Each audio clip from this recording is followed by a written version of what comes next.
Happy New Month. Thank you very much for joining us for tonight's broadcast on the second day of February at Top Stories. The 18th report prepared by the World Bank's Rwanda Economy Division shows that the country has done a lot to achieve a strong economic recovery. Month-long activities have been launched across the country aimed at promoting of culture in schools and a greater sense of the Rwandan identity. Also, in celebration of the first ever World Wetlands Day since being proclaimed by the UN General Assembly last year, we shall be speaking to a representative from the Food and Agriculture Organization in Rwanda about the conservation and restoration of wetlands in Rwanda. Good evening. It's a pleasure to have your company tonight, bringing you the news in detail. I am Gloria Mutesi. Starting us off tonight, President Paul Kagame has once again noted that the COVID-19 pandemic has been a lesson for Africa on the importance of promoting and developing the culture of striving for homegrown solutions for the different challenges the continent has continued to face. The Rwandan head of state made the observation on Wednesday while virtually chairing the 39th session of the African Union Development Agency Heads of State and Government Orientation Committee. The African leader also observed that the continent is on the right path when it comes to addressing the many problems that her people have continued to struggle with.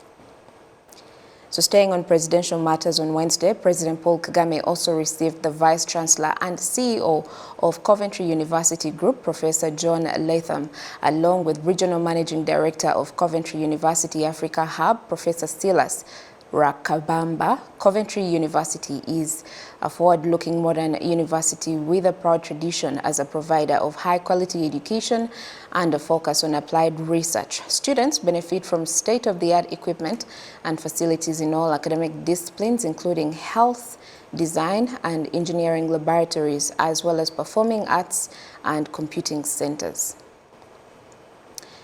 Now, Prime Minister Dr. Edward Ngirente opened a two-day Rwanda Business Forum taking place alongside the Expo 2020 Dubai to showcase the country's conducive business environment and investment opportunities. Speaking at the forum, Dr. Edward Ngirente said that the private sector investment, including foreign investment, is a key pillar in the country's development. The CEO of the Rwanda Development Board, Claire Akamanzi, also told the participants that Rwanda is a reliable country to invest in and that this is evident through the participants of the Expo, which indicates opportunities for increased foreign investment. Moving on, the 18th report prepared by the World Bank's Rwanda Economy Division, Rwanda Economic Update, shows that the country has done a lot to make the country's economy recover faster, and it shows that more effort is needed in terms of accelerating trade so that the country can achieve its ambitious goal of becoming a middle-income country by 2035 and a high-income one by 2050. Innocent Mugabo now reports. Economic experts working with the World Bank find that Rwanda has made great strides in the development of the country's economy, but that there is still a long way to go before the country can achieve its goals. Mona Haddad, the World Bank's Global Director for Trade, Investment and Competitiveness, stresses that Rwanda has a lot is doing well and where more effort is needed was indicated in the report. Rwanda is doing many things right. Rwanda is building back better, aiming for green, resilient, inclusive development. Also, we need to remember that it is the private sector that does the trade. So ensuring a business environment that facilitates the operations of the private sector and ensure a level playing field among firms and sectors to help the competitiveness of firms will be very important. Rwanda is doing a lot on digitalization, and leveraging the digital economy for e-commerce will also allow Rwanda as a small economy to take better advantage of trade opportunities in the region. Trade costs remain high in some areas, and for example, the cost of transporting a container between Dar es Salaam and DRC has hardly declined over the last decade, while internal costs have increased owing to the country's infrastructure gap. So lots of lessons and lots of improvements for that experience already for Rwanda. The cost of trade is still as high as the cost of container transportation from Dar es Salaam to the DRC, which has been declining for the past 10 years, while the cost of infrastructure in the country has continued to rise due to infrastructure shortages. This 18th report highlights the importance of the private sector in the development of national investment. Bafakurera Robert, the chairman of the Private Sector Federation, notes that there are things they also support the government to do with investment. Yeah, the private sector can do the partnership with government in developing the infrastructure like water, electricity, roads, but the government should could be the leader, leading the process. If the government can put a process whereby private sector can be involved, private sector can participate. You know that the private sector can finance a project. Example, water, electricity, and they pay over time. So this is like a partnership which make it easy for government. Instead of borrowing, they borrow from the local private sector. That's what I can say. If there's an arrangement for payment terms over the years. So this can be possible, but it is only possible when the government lead the process. Dennis Kadira, a business entrepreneur and the vice chairman of the East African Community Business Council, who was present at the virtual conference, stresses that the Democratic Republic of Congo is a good market that should be paid attention to. DRC is quite an interesting market that as everybody said, we should be seeing volumes of cargo heading up there. Then the other thing I think would be developing also ICT specific points along Lake Kivu, as well as we develop, while we develop the logistics centers in that place. Our warehousing facilities across the region, across the Lake Kivu, will be very, very particular, and in Bukavu in particular, to make sure goods are easily monitored and warehousing is connected to the transportation arrangement so that DRC becomes really profitable. In light of the progress made in facilitating air travel and the construction of roads and trade facilitation, the Minister of Trade and Industry, Habyarimana Beata, stresses that Rwanda is striving to be a more interconnected country. We no longer talk about Rwanda as a landlocked country, but Rwanda as a land-linked country. It is then incumbent upon Rwanda to enable trade policy environment with requisite trade infrastructure, like one-stop border posts, cross-border markets, logistic hubs, warehousing facilities, and integrating system to simplify trading. We have seen the number of cross-border markets expand to 7 over the years, and facilities like the Kigali Logistic Platform increase the amount of containerizing cargo for import and export. But there's still a lot to do. The World Bank representative in Rwanda, Roland Price, notes that Rwanda needs to do more to achieve its goals and assures the World Bank's cooperation in helping the country achieve its goals. It is clear that growing regional trade is what is going to be essential for a sustainable, resilient, and inclusive recovery after the COVID crisis. What I'd like to say is that the World Bank is going to be a key partner in that effort, in the analytical work that we will continue to do, but also in the financing, to be part of that, investment that might be needed in order to get the particular building blocks in place for us to move this forward.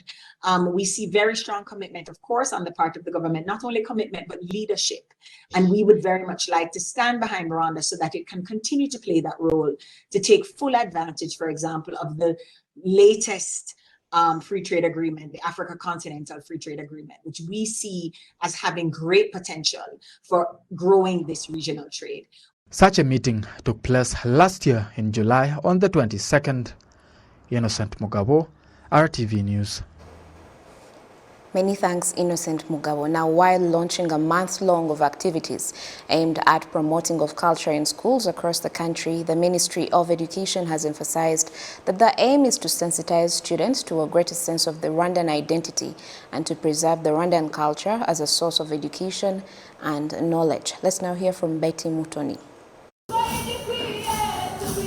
The lycée Notre-Dame de Citeaux and the Kampanga School in Musanze were the venues where the Culture Month initiative was launched countrywide, and the Minister of State in the Ministry of Youth and Culture, Wamoch Edward, has encouraged all the students to learn about Rwandan values. Be it notions from elsewhere, illegal drugs and smoking dangerous substances like we noted earlier. When the Rwandan youth has understood that they are the strength of the country and will inherit it, continuing what previous generations strived for, they also understand that they must avoid certain things. Accepting this means they fully understand what is expected of them, which is why I said such a child cannot do things like abuse of illegal drugs. Some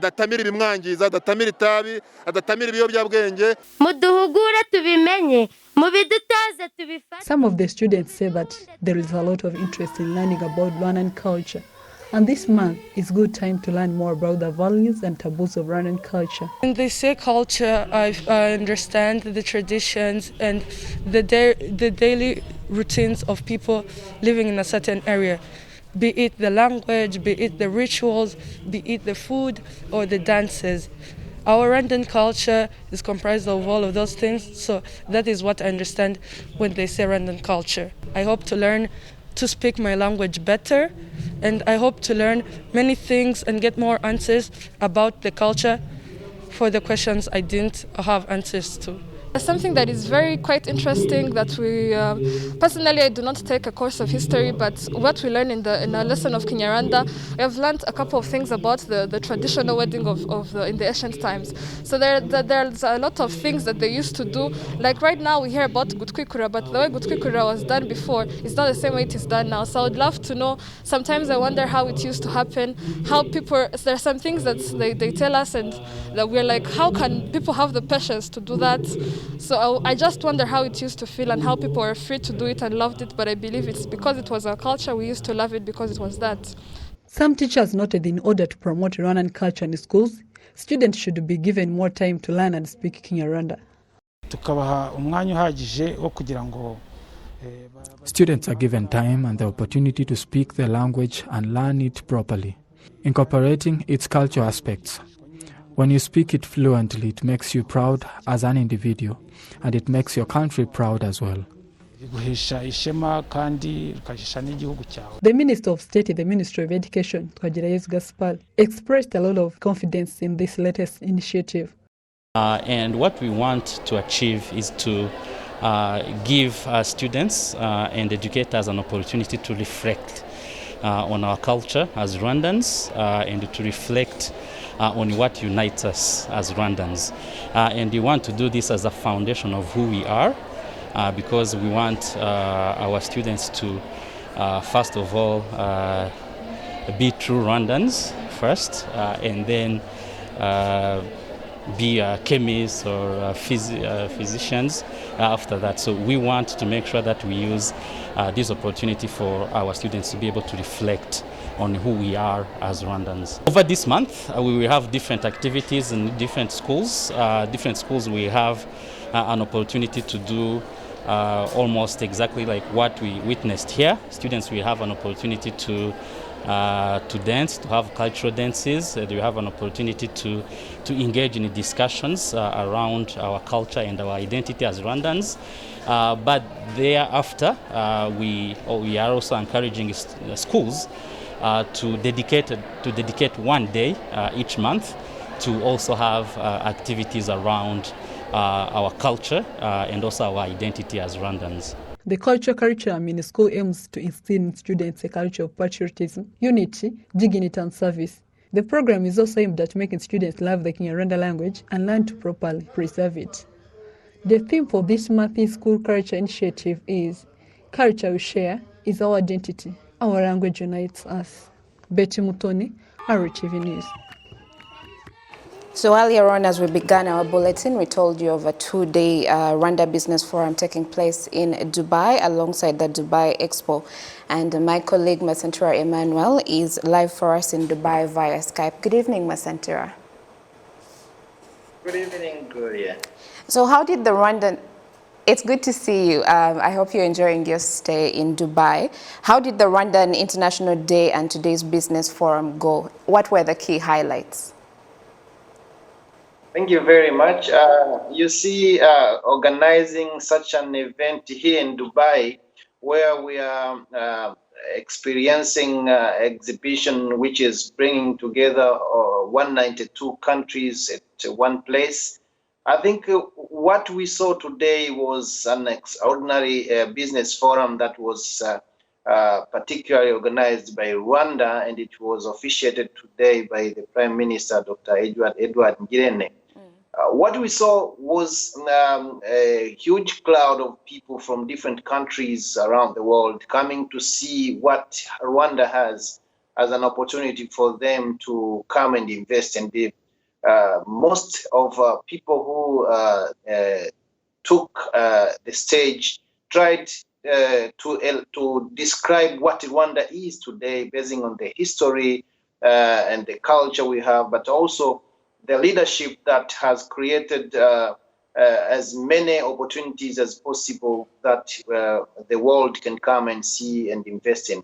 So Claire Akamanzi, the head of RDB, Rwanda Development Board, tried to invite the international community, mostly the investors who are here in Dubai, to come and see what Rwanda has, especially when she tried to show that the economy of Rwanda has started to recover from the tragedy that was caused by the COVID-19 2020 and 2021 due to the policies and other strategies that the government has put to make sure that the economy is recovers. So what we heard today from Claire Kamanzi, from Dr. Edward Ngirente, was something that, according to what I heard from the business and investors,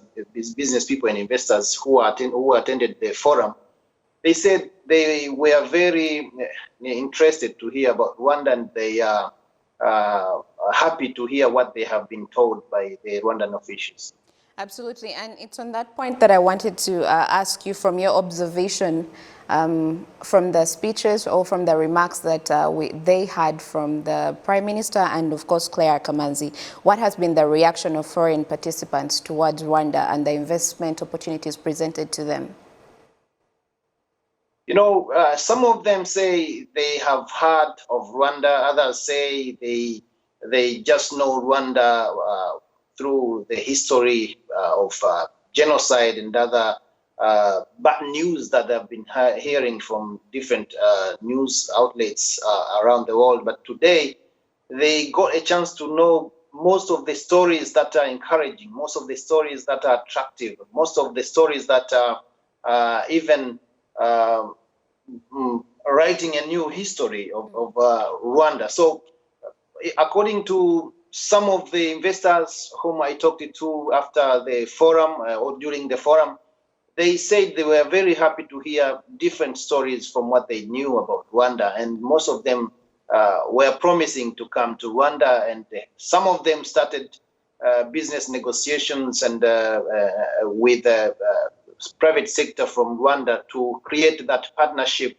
Others started to ask questions, different questions from different officials, for mostly RDB, which is well represented at the forum. And they were very happy also about the way they are being received by the officials from Rwanda Development Board to explain to them what we have in Rwanda as an opportunity for them.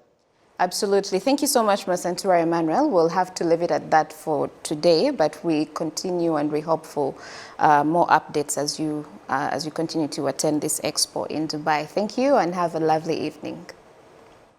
I appreciate Gloria. Thank you very much. Well, let's now come back to Rwanda, where on today, as the second day of February, is World Wetlands Day under the theme Wetlands Action for People and Nature. And from these farmers working in the Kanyeje wetland in Ruhango and Nyanza districts say that the wetland is gradually getting destroyed due to too much sand brought down by the erosion from the surrounding hills. They say this in the end hinders the cultivation of rice and tomatoes and that are common in the wetland. The district administration has noted that a joint project with the Ministry of Agriculture and Animal Husbandry will be initiated in July this year and will see that the issue is completely solved. So while still on this note, to give a bit of background for this day on the 30th of August 2021, the UN General Assembly proclaimed 2nd February as a World Wetlands Day to raise awareness of the urgency of reversing and accelerating loss of wetlands and to promote their conservation as well as restoration. And as Rwanda joins the world in celebrating this day. In studio with me is Mr. Otoviane Muhinda, the Assistant Country Representative of Food and Agriculture Organization. Good evening, and thank you so much for joining us, Mr. Vianney. Yes, good evening. Thank you for inviting me. Yeah, so we'll start it off by briefly telling us about the background of this day and especially why it is significant. Yeah, this day marks the date of the adoption of what you call the Convention on Wetlands of International Importance, known as the Ramsar Convention. Ramsar Convention is referring to this Iranian city on the Caspian Sea, where the convention was held in 1971. Wetlands are very important for the life today. They feed lakes and rivers in water. They trap and filter sediment and nutrients. They play a role also in water absorption and replenish water in rivers and streams during the dry season. So they are store of water in the rainy season, then they replenish water in rivers and streams in dry season. Yeah. Together with the forest on the hills, the wetland function can be a kind of store for the replenishment of the whole catchments. According to the Nile Basins Initiative, Rwanda has 280,000 hectares of wetland cover. Could you please tell us how much of this has been encroached on currently? I think majority of the wetlands are protected in the country, beside those who are utilized for agriculture production. But big wetlands in the Nile Basin are already protected. We can just take the examples of like Cameron's of swamps, which is along the Rukara River is well protected. Around the Lake Muhazi and the whole river Nyabugogo wetland are very protected. Rugezi swamp was really put under protection since 20 years back. Around Lake Mugesera and the whole Nyabarongo River, all the wetlands are very protected. So the majority of them are protected. And what would you say are some of the tangible, talk to us about the tangible negative impacts that this encroaching on wetlands has had on Rwanda's ecosystem and the risk it even poses for the future? So if you look at these ecological benefits of wetlands I spoke about, you see protection of wetlands is very crucial for long-term of water resources. That is very important. In some wetlands we have seen that they have been built layers of peat soil for 1,000 years, and the peat soil is actually important to improve the soil structure, nutrition management on hillside for agriculture, and also when you drain the wetlands, you can provocate oxidization of the pitch, which negatively can be disintegrating the organic matter that is renewing the structure of soil for agricultural production. Mr. Vianney, as we perhaps wind up, what is the call to action as we celebrate today World Wetlands Day, and what is the Food and Agriculture Organization doing to eliminate the disappearance of wetlands in Rwanda today? So what we do as international community, we call for urgence. We raise the awareness for urgence of protection of the wetlands because they are very important in our life today.